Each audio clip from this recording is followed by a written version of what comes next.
এসো, ঝুমকি ঘুম থেকে উঠে এসো। আমার সাথে যাবে না আজকে খেলতে? উঠে এসো, বেশি দেরি করো না, উঠে এসো। তুমি তুমি আবার এসেছো এখানে? তুমি তুমি কেন এসেছো? আমাদের ছেড়ে দাও, আমি কোথাও যাব না। তা বললে তো হবে না। আমি রাতের বেলায় সারা রাত একা থাকবো, তুমি এখানে একা ঘুমাবে তা তো হয় না। না হলে আমরা বন্ধু কিসের জন্য? আমি কিন্তু আমি কিন্তু এই চিৎকার করব এরপর। তুমি তুমি এখান থেকে চলে যাও বলে দিলাম। বললাম না, তোমাকে না নিয়ে এখান থেকে আমি যাব না। আমাকে রাখিও না, তাহলে কিন্তু সারা জীবনের মতো এখান থেকে নিয়ে চলে যাব, কেউ উদ্ধার করতে পারবে না। বাঁচাও কাকা, কাকিমা, আমাকে বাঁচাও, আমাকে মেরে ফেললো, বাঁচাও, আমাকে নিয়ে চলে গেল। কি হলো মা? এই চিৎকার করলি কেন তুই এরকম করে? কি হয়েছে কি? কি হলো ঝুমকি? কিছু দেখে ভয় পেয়েছিস নাকি? এরকম কাঁদছিস কেন তুই? আয় আয়, কাছে আয়, আমরা আছি তো, তোর কিচ্ছু হবে না। কাকিমা, ওই ভূতটা আবার এসেছিল, আমাকে নিয়ে চলে যাবে বলছিল। আমি যেতে চাইনি বলে আমার হাতটা টেনে ধরলো। আমি তো ওই জন্যই ভয়ে চিৎকার করে উঠেছিলাম। কি অবস্থা! ও দেখছি ঘরের মধ্যে প্রবেশ করে গেছে। এরপর আমাদের আর চুপ করে বসে থাকা চলে না। শোনো, ঝুমকিকে এইভাবে একা কোথাও রেখে যাওয়া যাবে না। বুঝতেই পারছি ওই ভূতের নজর ওর ওপর পড়েছে। তুমি দয়া করে কিছু একটা করো। আচ্ছা চাচা, এসব কাজ দিনের বেলায় কেন করা যায় না? রাতের বেলায় কবরস্থানে আসতে ভয় লাগে তো। না রে পাগল, এসব কাজ দিনের বেলায় হয় না। রাত নামলে তবেই বহির্জগতের শক্তির সাথে লড়াই শুরু হয়। তাহলে চাচা, তুমি আবার একটু বিচার করে দেখো, চারিদিকে তাকিয়ে দেখো কোন জায়গা থেকে ওই ভূত উঠে আসছে। আমাদের বাড়ির ছোট ছেলেমেয়েরা রাত্রিবেলা ঘুমাতে পারছে না। সাথী খুঁজছে সে, মাঝরাতের সাথী। পুরো ইতিহাস জানতে হবে আমাকে, না জেনে এখান থেকে যাবার কোনো উপায় নেই। আপনি দয়া করুন চাচা, অনেক কষ্টে আপনাকে পেয়েছি। আপনি আমাদের এই বিপদ থেকে দয়া করে উদ্ধার করে দিয়ে তারপর যাবেন। তোমাদের এখানে ফকিররা কি করছে? তারা তোমাদের সাহায্য করতে আসেনি? তারা তো কিছুই বুঝতে পারে না। আপনি যে প্রথমে এসেই বললেন এই জায়গায় কোনো কিছু একটা রহস্য আছে, সেসব তারা কিছুই বলতে পারে না। একটু ভালো করে লক্ষ্য করে দেখো দেখি, অন্ধকারের মধ্যে কোনো কবরের গায়ে লাল রক্তের ছিটে লেগে আছে কিনা। খুব ভালো করে লক্ষ্য করো। হ্যাঁ চাচা, ওই যে ওই কবরটায় লাল রক্তের ছোপ লেগে আছে। তাহলে ওখান থেকেই সে উঠে যায়। সে এখনো অতৃপ্ত। আমাদের কয়েকদিন লক্ষ্য রাখতে হবে খুব ভালো করে। এখন চলো, আমরা এখান থেকে চলে যাই। তবে তার আগে ওই জায়গায় একটা দাগ দিয়ে যাই। দাগ দিয়ে যাব কেন চাচা? দাগ না দিয়ে গেলে ওই আত্মা আমাদের ছল করে অন্য রাস্তায় ঘুরিয়ে দিতে পারে। চলো, আর বেশি এখানে দেরি করা যাবে না। কি হলো সোনা? এভাবে মন খারাপ করে বসে আছিস কেন? খাবারগুলো খেয়ে নে, কালকে রাতেও কিছু খাসনি, পেট খালি হয়ে আছে তো। কাকিমা, তোমরা আমাকে কেন নিয়ে আসতে গেলে বলো তো? আজকে আমার জন্য তোমাদের কত ভোগান্তি।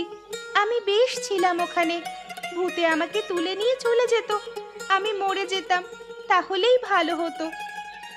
এরকম কথা বলছিস কেন? আমরা তোর কাকা কাকিমা, তোকে এইভাবে একা ফেলে রেখে দেব বিপদের মধ্যে? আমরা তো মানুষ নাকি? আমার জন্য তোমাদের রাতের ঘুম উড়ে গেছে। কাকা সেই ভোরবেলায় উঠে বেরিয়ে গেছে আমার জন্য, কিন্তু এরকম করে আমাকে কি বাঁচাতে পারবে তোমরা? ও রাতের বেলায় ঠিক আমাকে আবার ডাকতে আসবে। নিশ্চয়ই তোকে বাঁচাতে পারবো। আমরা থাকতে তোর কোনো চিন্তা নেই। আমরা নিজের জীবন দিয়ে দেব, কিন্তু তোকে ঠিক বাঁচাবো। তুই এসব নিয়ে একদম চিন্তা করবি না মা। কাকিমা, আমার যে আর একদম বেঁচে থাকতে ভালো লাগছে না। মনে হচ্ছে তোমাদেরকে ছেড়ে যেন দূরে কোথাও চলে যাই, যেখান থেকে আর কোনো দিন ফিরে আসবো না। এরকম করে বলিস না মা, আর ওসব কথা মনেও আনবি না একদম। আমরা যত ওই ভূতের কথা চিন্তা করব, তত আমাদেরকে ও ভয় দেখাবে। একদম চিন্তা করবি না ওর কথা। আরে ভুবেন, দাঁড়া দাঁড়া, তা কি খবর? ওইদিকে সুরাহা কিছু হলো? মেয়েটা তোদের কাছে আছে তো নাকি? হ্যাঁ হ্যাঁ, তাছাড়া আর কোথায় থাকবে? কি সমস্যা বল দেখি। তা এখন তুই কোথায় গেছিলিস, কাজে নাকি? আর কাজ করে কি সুখ আছে রে? আমি গেছিলাম পাশের গ্রামে, যদি কোনো ওঝা বা তান্ত্রিকের খোঁজ পাই তাহলে ওই ভাইজির গাটা একবার ঝাড়িয়ে নিতাম। প্রত্যেক রাতেই তো চিৎকার করে উঠছে, আর আমরা ঘরে গিয়ে কিছু দেখতে পাচ্ছি না। তা পেলি? না না, পেলে কি আর এরকম মুখ গোমরা করে বাড়ি ফিরতাম? কোথাও কাউকে পেলাম না। খালি হাতে গিয়ে খালি হাতে ফিরে আসতে হলো। এখন মেয়েটার দিকে তাকাতে খুব কষ্ট হচ্ছে, বুঝলি তো। ওরে, তোর থেকে ওর কষ্ট বেশি রে। একটা অশরীরী আত্মাকে প্রত্যেক রাতে দেখছে, সে তাকে তুলে নিয়ে যাবার জন্য হুমকি দিচ্ছে। মেয়েটা কোথাও পালিয়ে বাঁচতে পারছে না, মুক্তি পাচ্ছে না। তুই আমাকে কিছু পরামর্শ দিতে পারিস? দেখ, পরামর্শ তো দিতে পারবো না, তবে আমিও চারিদিকে খোঁজ করছি কোনো ওঝা বা তান্ত্রিক খুঁজে বের করবার। যদি পেয়ে যাই তাহলে ভালো কথা। আমরা কি আর শান্তিতে আছি? ঘরের মেয়েদের নিয়ে অনেক চিন্তা হচ্ছে। ঠিক আছে ভাই, আমাকে একটু খোঁজ খবর দিস। আমি বরং এলাম, দেখি ঘরে আবার কি কাণ্ড হচ্ছে।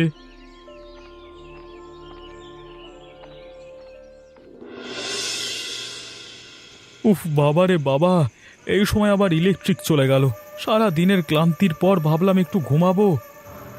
যাবে তো বটেই। দেখো বাইরে বিদ্যুৎ চমকাতে শুরু করেছে, মনে হচ্ছে এবার বৃষ্টি নামবে। কাকিমা, আমার খুব ভয় করছে কাকিমা। ভয়ের কিছু নেই মা, আমি তো আছি। এই তুমি যাও না, একটু লণ্ঠনটা আনো না।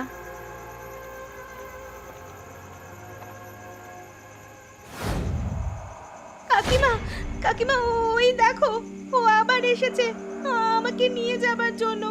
ওই দেখো কাকিমা, জানলার ধারে ও দাঁড়িয়ে আছে। ও মা গো, বাঁচাও, আমাদেরকে ছেড়ে দাও। কেন কেন বারবার আমাদেরকে ভয় দেখাচ্ছ এভাবে? আমাদেরকে ছেড়ে দাও। আজকে ওকে আমি ধরে নিয়ে যাবই, কেউ আমাকে আটকাতে পারবে না। এরকম করো না, ও বাচ্চা মেয়ে, ওকে ছেড়ে দাও। দরকার হলে তুমি তুমি আমাকে মেরে ফেলো, কিন্তু তবু ওকে ছেড়ে দাও। কাউকে মারতে আমি এখানে আসিনি। আমি আমার মাঝরাতের খেলার সাথীকে এখান থেকে নিয়ে যেতে এসেছি। যদি আমাকে কেউ বাধা দেয় তাহলে আমি তাকে মেরে ফেলবো। আরে কি ব্যাপার, কি হলো তোমাদের? এরকম চিৎকার করে উঠলে কেন? ওই ভূত আবার এসেছিল এই মাত্র। আজকে আমি নিজের চোখে দেখলাম গো, কি ভয়ানক। আমাদেরকে মেরে ফেলতে চাইছিল, তুমি আসতেই ও উধাও হয়ে গেল। আমি চলে যাচ্ছি এক্ষুনি এই বাড়ি থেকে। আমার জন্য তোমাদের কষ্ট পেতে আর দেব না। আমি এক্ষুনি বেরিয়ে যাচ্ছি।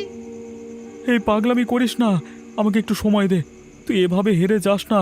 এই সমস্যা থেকে তোকে উদ্ধার করেই ছাড়বো, কথা দিচ্ছি। ঝড় বৃষ্টির আর শেষ নেই। লোকে কাজকর্ম না করে ঘরে বসে বসে মরে যাবে। এই যা বৃষ্টি শুরু হলো, গাছের ডাল যদি এক্ষুনি মাথায় ভেঙে পড়ে তাহলে পটল তুলতে বাধ্য হব। তাড়াতাড়ি পালাই এখান থেকে।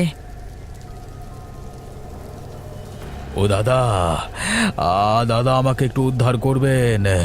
এখান থেকে অনেক বিপদের মধ্যে পড়েছি। আমার উপর গাছের ডাল ভেঙে পড়ে গেছে। এই রে, এই ঝড়ের মধ্যে কোনো মানুষের গলা বলে মনে হচ্ছে। ওই দিক থেকে আসছে বলে মনে হচ্ছে তো ডাকটা। যাই তো একবার গিয়ে দেখে আসি।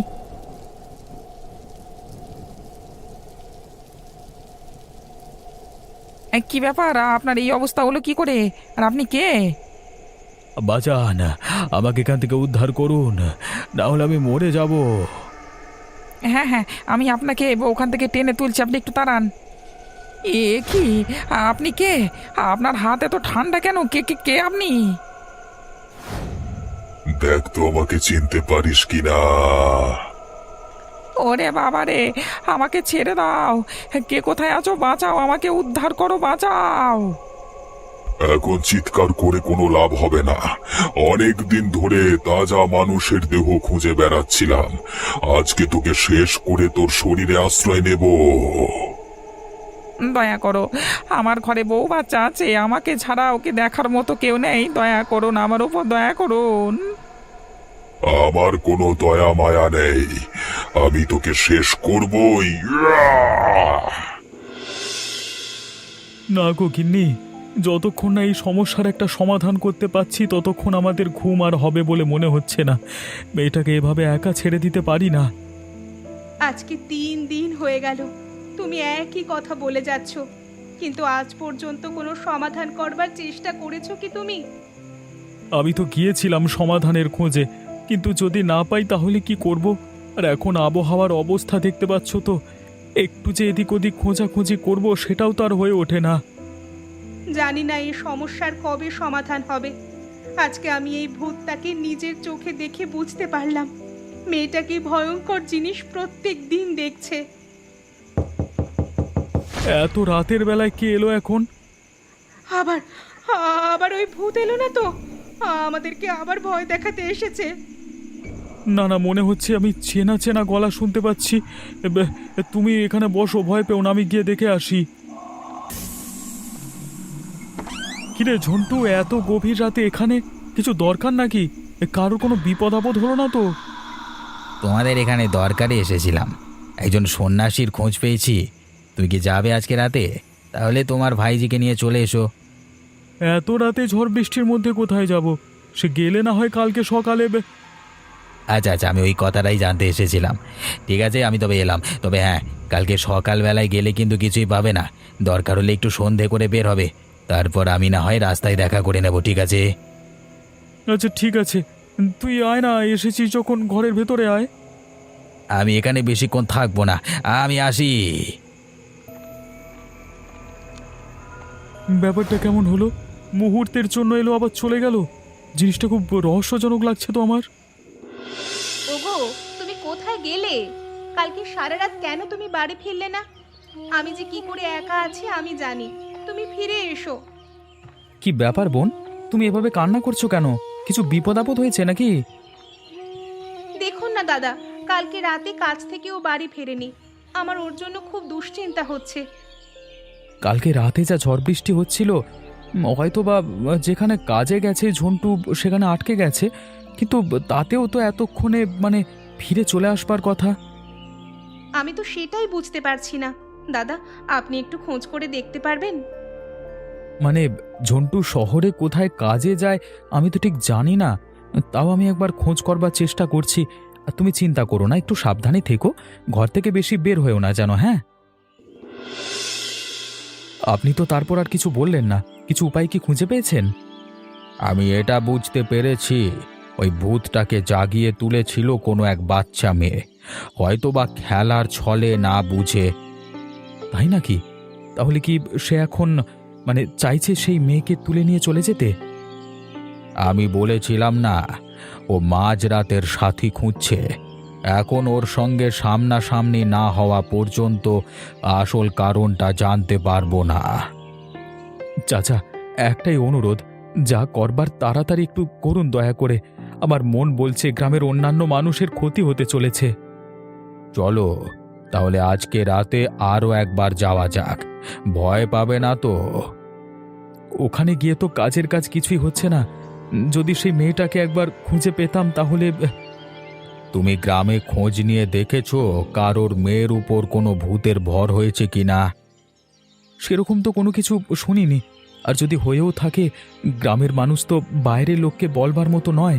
তাদের মনে সবসময় ভয় থাকে, যদি যদি গ্রামের লোক তাদেরকে এক ঘরে করে দেয় তাহলেই মুশকিল। বেশ, তাহলে চলো আজকে রাতে ওখানে গিয়ে কিছু একটা ক্রিয়া করা যাক, তারপর যদি মুখোমুখি হয়। সাবধানে যেও, সকালবেলা বের হলেই পারতে। আমার কেন জানি না খুব ভয় করছে। আরে গিন্নি, ভয় পেয়ে পেছিয়ে এলে চলবে না। তাছাড়া ঝন্টু তো বলেছে। সেইটাই তো হলো প্রশ্ন। সকাল থেকে একবারও ঝন্টুদা তো আমাদের বাড়িতে এলো না। কালকে অত গভীর রাতে কোথা থেকে ফিরেছিল। সে যেখান থেকেই ফিরুক, আমাদের জন্য তো ভালো খবর এনেছে, এটাই অনেক। এখন আর বেশি অপেক্ষা করিও না, একে মেঘের অবস্থা ভালো না, আমি তবে এলাম। সাবধানে যেও।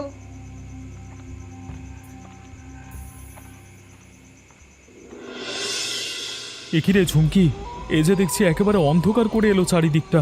তোর কাকিমা তাহলে ঠিক কথাই বলেছিল, বিকেলবেলায় বের হওয়াটা আমাদের একেবারে ঠিক হয়নি। কিন্তু কাকা, আমরা কোথায় যাচ্ছি? তোকে ওই ভূতের হাত থেকে মুক্তি দিতে, কিন্তু জায়গাটা কোথায় সেটাই তো জানি না। কথা ছিল ঝন্টু মাঝ রাস্তায় আমাদের সাথে দেখা করবে, কিন্তু এখন যা অবস্থা। কাকা চলো আমরা বাড়ি ফিরে যাই, আমার কোথাও যেতে ভালো লাগছে না। ওরে না, বাড়ি ফিরে গেলে হবে না। আমরা যদি আজকে ভয়ে পেছিয়ে আসি এই সামান্য কারণে, তাহলে আবার রাতের বেলায় ওই ভূত এসে, বুঝতেই তো পারছিস কি করবে। এই ভুবিনদা, কি ব্যাপার? এত দেরি করলে কেন তোমরা আসতে? আমি কখন থেকে এখানে দাঁড়িয়ে অপেক্ষা করছি তোমাদের জন্য। সে কি, তুই এখানে অপেক্ষা করছিস? তা আমাদের বাড়িতে যাসনি কেন? যাইনি এমনি। এখন দেখো না আকাশে কেমন মেঘ ধরে গেল, আবার এতটা পথ যেতে হবে। আসলে আমরা কোথায় যাচ্ছি বলতো?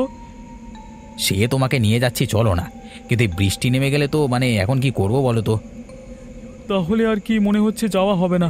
চল চল আমরা বাড়ি ফিরে যাই সবাই মিলে। না না, বাড়ি যেতে হবে না, এই তো পাশেই কবরস্থান, ওখানে একটা থাকবার জায়গা আছে। মাঝে মাঝে আমি ঝড় বৃষ্টির কবলে পড়লে ওখানে গিয়ে বিশ্রাম নিই। চলো চলো, ওখানে গিয়ে অপেক্ষা করি বরং, চলো। আমি ওখানে যাব না কাকা, আমার খুব ভয় করছে। আরে ভয়ের কিছু নেই, আমরা তো আছি সবাই মিলে। চলো চলো, আর দেরি করো না, বেশি ভিজে গেলে শরীর খারাপ বেড়ে যাবে, চলো। কি অবস্থা চারিদিকে, কখন থেকে দাঁড়িয়ে আছি। এবার রাত হতে চললেও সত্যি আমারও ভয় করছে এখানে দাঁড়িয়ে থাকতে। এখন কখন যে বৃষ্টি থামবে, আমরা বাড়ি যাব কিছুই তো বুঝতে পারছি না। এত ভয়ের কি আছে? আমি থাকতে কোনো ভয় নেই। রাতটা না হয় এখানেই কাটিয়ে দেব আমরা। এসব জায়গায় রাতে থাকা যায় না ভাই, যতই তুই বল। নিজের ঘরে শুয়ে একটা আলাদা আরাম আছে, তাও একটা বাচ্চা মেয়ে আছে, তাই তা না হলে তো। ওকে আমি এখানে আনতে চেয়েছিলাম, এখন তুই যদি এখান থেকে চলে যাস তাহলে আমার কোনো অসুবিধা নেই। তার মানে তুই কি বলছিস ঝন্টু? তোর কি মাথা ঠিক আছে? অবশেষে আমার পরিকল্পনা সার্থক হলো। এবার আমি আমার মাঝরাতের সাথীকে নিয়ে এখান থেকে চলে যাব, আর তোকে এখানে খতম করে দিয়ে যাব। ওকে ছেড়ে দাও, ছেড়ে দাও, না হলে আমি তোমার সঙ্গে যাব না। আমি একদিন তোমাকে জাগিয়ে তুলেছিলাম, আমার খেলার সাথী ছিল না বলে। আমি আজকে বলছি, নিজেকে শেষ করে দেব আমি। না না, এমন কিছুতেই করবি না। আমি ওকে ছেড়ে দিচ্ছি, কিন্তু তোকে আবার সাথে যেতে হবে। আবার মাঝরাতের সাথী, তোকে আমি ছাড়তে পারবো না, আমিও বড় একা। চলো আমরা এখান থেকে চলে যাই। ঝুমকি, এ ভুল করিস না, তুই যাস না ঝুমকি, যাস না। এখন কি করতে হবে চাচা? যা করতে হবে আমাকে বলে দিন। দাঁড়াও দাঁড়াও, কারোর হাসাহাসির শব্দ শুনতে পাচ্ছ না? হ্যাঁ চাচা, আমিও শুনতে পাচ্ছি, কিন্তু এটা কিসের হাসাহাসির শব্দ বলুন তো? চলো চলো, আমরা শব্দটা লক্ষ্য করে একবার যাই ওদিকে, তাহলেই ভালো করে বুঝতে পারবো। আব্দুল এবং মাখন দুজনে মিলে শব্দটা উদ্দেশ্য করে এগিয়ে দেখে সেই ভূতের সাথে ঝুমকি সেই রাতে খেলা করছে। এ কি ঝুমকি, তুই এখানে কি করতে এসেছিস এত রাতে? তোদের সাহস তো কম নয়, আমাদের মধ্যে কথা বলতে এসেছিস। এক্ষুনি তোদেরকে মেরে এখানে ফেলে দেব। সেই সুযোগ তুই আর পাবি না, তোকে আজকে এখানে সারা জীবনের মতো বন্দি করে রাখবো। এই বলে আব্দুল মিয়া তার জিন বন্দি করবার মন্ত্র পড়তে লাগলো নিজের মনে। তৎক্ষণাৎ ভয়ঙ্কর চিৎকার ভেসে এলো ওই ভূতের মুখ থেকে। আমাকে ছেড়ে দে, আমার ভীষণ যন্ত্রণা হচ্ছে, সারা দেহে জ্বলে যাচ্ছে, পুড়ে যাচ্ছে, ছেড়ে দে।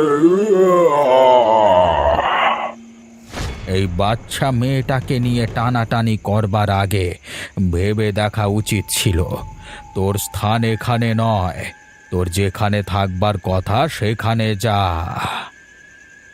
আমি চলে যাচ্ছি, আর কোনোদিন আসবো না। যাক বাবা, আপদ বিদায় হলো। এবার কি করতে হবে চাচা?